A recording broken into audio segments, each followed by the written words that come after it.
শেখ হাসিনা এবং আওয়ামী লীগ কি মুক্তিযুদ্ধের ঠিকাদার?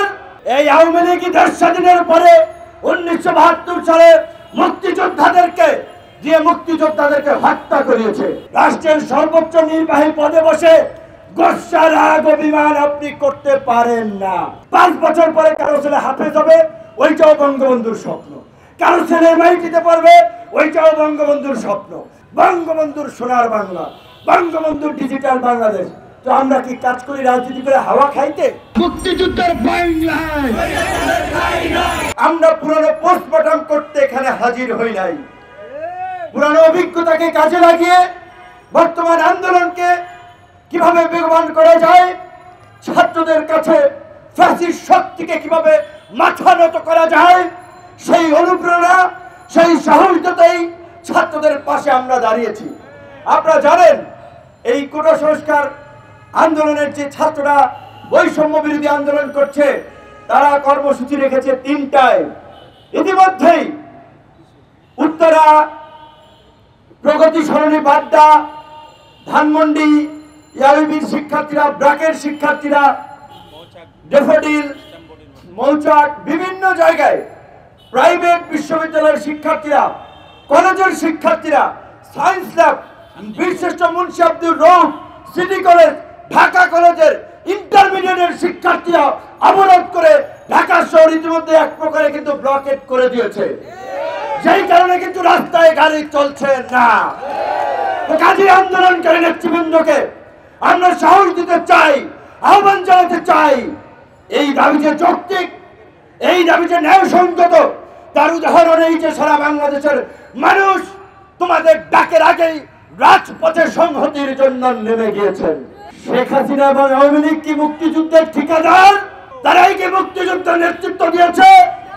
বরঞ্চ শেখ হাসিনা এবং আওয়ামী লীগের বাইরে যারা এই দেশে রাজনীতি করছে, জনগণের পক্ষে কথা বলছে, তাদের সংখ্যা, মুক্তিযোদ্ধাদের সংখ্যা সেখানে অনেক বেশি।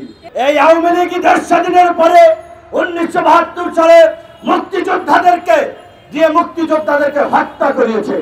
মুক্তিযোদ্ধাদের পেছনে মুক্তিযোদ্ধাদের লেলিয়ে দিয়েছে।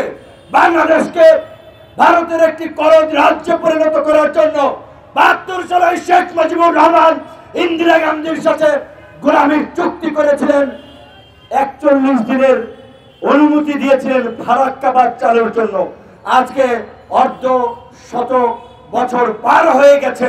এই মুক্তিযোদ্ধা কোটা সাদা চোখে দেখলে আপনাদের হবে না, রাজনৈতিক বিশ্লেষণ করতে হবে। এই মুক্তিযোদ্ধাদের নাতি-পুতির নামে ভারত ভ্রমণে নিয়ে যায়, সম্প্রীতি সমাবেশের নামে $5000 দিয়ে ভারত নিয়ে যায়, বউ বাচ্চাদেরকে ঘোরার সুযোগ দেয়, আর যেন ভারতের দালালি করে ওইটা মনন মগজে ঢুকায়, ট্রেনিং দেয়। রাষ্ট্রের সর্বোচ্চ নির্বাহী পদে বসে গোসা রাগ অভিমান আপনি করতে পারেন না। এইটা করার মধ্য দিয়ে আপনি সংবিধান ভঙ্গ করেছেন। আপনার প্রধানমন্ত্রী পদে থাকার কোন নৈতিক বৈধতা নাই। উনি বীর মুক্তিযোদ্ধা হয়ে গেছেন, ওনার পরিবার এই দেশে সব করেছে। 5 বছর পরে কারো ছেলে হাফেজ হবে, ওইটাও বঙ্গবন্ধুর স্বপ্ন। কারো ছেলে এমআই দিতে পারবে, ওইটাও বঙ্গবন্ধুর স্বপ্ন। এই দেশের কোন তরুণ প্লেন আবিষ্কার করবে, কার আবিষ্কার করবে, সব বঙ্গবন্ধুর স্বপ্ন। 60-70 বছর আগে দুনিয়ায় যা কিছু হবে বঙ্গবন্ধু দেখে গিয়েছিলেন। বঙ্গবন্ধুর সোনার বাংলা, বঙ্গবন্ধুর ডিজিটাল বাংলাদেশ। তো আমরা কি কাজ করি রাজনীতি করে হাওয়া খাইতে? আমাদের কোনো স্বপ্ন নাই। আপনাদের মতো অ্যানালগ দুর্নীতিবাজ, লুটেরা, চোর দিয়ে বাংলাদেশের রাজনীতিতে পরিবর্তন হবে না। আপনার বাবা বলে গিয়েছিলেন সবাই পায় বিভিন্ন খনি, সোনার খনি, রূপার খনি, তেলের খনি, আমরা পেয়েছি চোরের খনি। আমি যা ভিক্ষা করে আনি আমার চাচার গোষ্ঠী চেটে পুটে খায়। সেই চাচার গোষ্ঠী হচ্ছে আওয়ামী লীগ। সেই আওয়ামী লীগকে বঙ্গবন্ধু তার জীবদ্দশায় নিষিদ্ধ করে গিয়েছিলেন।